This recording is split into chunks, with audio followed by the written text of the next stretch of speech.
তৃপ্তি নিয়ে খাওয়ার জন্য বড় মাছ বা মাংস খেতে হবে আমার কাছে এমন মনে হয় না। বাসায় থাকা কিছু সবজি দিয়েও কোনো একটা আইটেম রান্না করা যায়। তাহলে চলো তোমাদের মাঝে সেই রেসিপিটি শেয়ার করি। এই রেসিপিটা যে এত মজাদার এবং খাবারে এত তৃপ্তি দেয় তোমাদেরকে কি বলবো। এই যে এখানে আমি কচুরমুখী নিয়েছি। কচুরমুখীটাকে আমি প্রেশার কুকারে সিদ্ধ করে নেব। তোমরা চাইলে হাঁড়িতেও সিদ্ধ করতে পারো, তবে প্রেশার কুকারে সিদ্ধ করলে কি তাড়াতাড়ি কচুরমুখীটা সিদ্ধ হয়ে যায়, কয়েকটা সিটি দিলেই হয়ে যাবে। দেখো আমার 2-3টা সিটি দিয়েছি, কচুরমুখীটা কত সুন্দর করে সিদ্ধ হয়ে গিয়েছে, সময় বেশি কিন্তু লাগেনি। কচুরমুখীটা পানি জড়িয়ে আমি এখন ছিলকাটা ছিলে নিব। তো এইখানে চুলাতে বসিয়ে দিয়েছি একটা ফ্রাই প্যান। ভর্তাটা বানানোর জন্য আমি এখন রসুন ভেজে নিচ্ছি এবং কাঁচামরিচ ভেজে নিচ্ছি। এই ভর্তাটা গরম ভাতের সাথে যে কি ভালো লাগে, পান্তা ভাতের সাথেও খেতে খুবই ভালো লাগবে। একবার শুধু বাসায় ট্রাই করে দেখো, ভর্তাটা আসলে অনেক মজা। এখানে আমার রসুন এবং শুকনো মরিচ টালা হয়ে গিয়েছে। এখন আমি দিয়ে দিয়েছি কচুরমুখীটাকেও একদম ভালো করে ভেজে নিব। আর এই যে দেখো ডাল ঘুটনি দিয়ে কচুরমুখীটাকে একদম থেতলিয়ে নিবে, তাহলে যে কচুরমুখীটার মধ্যে একটু পানি পানি থাকে সেটা থাকবে না। এভাবে ভেজে নিবে, তেল দিবে না, শুধু ফ্রাই প্যানে ভেজে নেবে। তো আমার ভাজা হয়ে গিয়েছে। এখন কচুরমুখীটাকে ভালো করে ভর্তাটা তৈরি করব।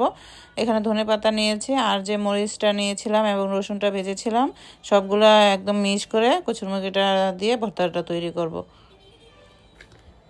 একটু ঝাল ঝাল করেই বানাবো, কারণ ভর্তার জিনিসটা কি ঝাল খেতে খুবই ভালো লাগে, ভর্তাটা খুব মজা লাগে। তো এখন পেঁয়াজটা দিয়ে দিচ্ছি। পেঁয়াজটা দিয়ে সব উপকরণের সাথে আবার মিশিয়ে নিচ্ছি।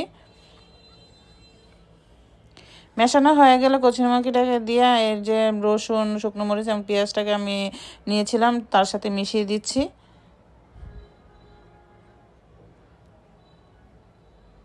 এখন পরিমাণ মতো লবণ দিয়ে দিচ্ছি, তারপরে ধনেপাতা দিয়ে দিচ্ছি। এখন দিয়ে দেব সরিষা তেল একটু দিব, তারপরে আবার পরে একটু খাবারের সাথে যখন ভর্তাটা নেব আমিও পরে দিয়ে দিব, খেতে তখন ভালো লাগবে। তো হাত দিয়ে ভর্তাটাকে আমি বানিয়ে নিচ্ছি। এদের দেখো কত লোভনীয় হয়েছে।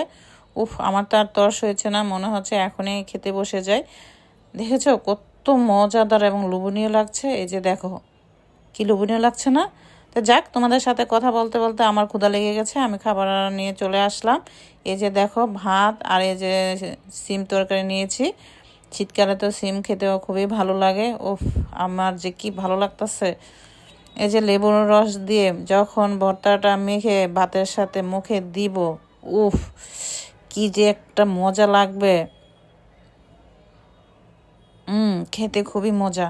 তোমরা শুধু একবার খেয়ে দেখো। তো আজকের ভিডিওটা কেমন হয়েছে অবশ্যই লাইক, শেয়ার, কমেন্ট করে জানাবে।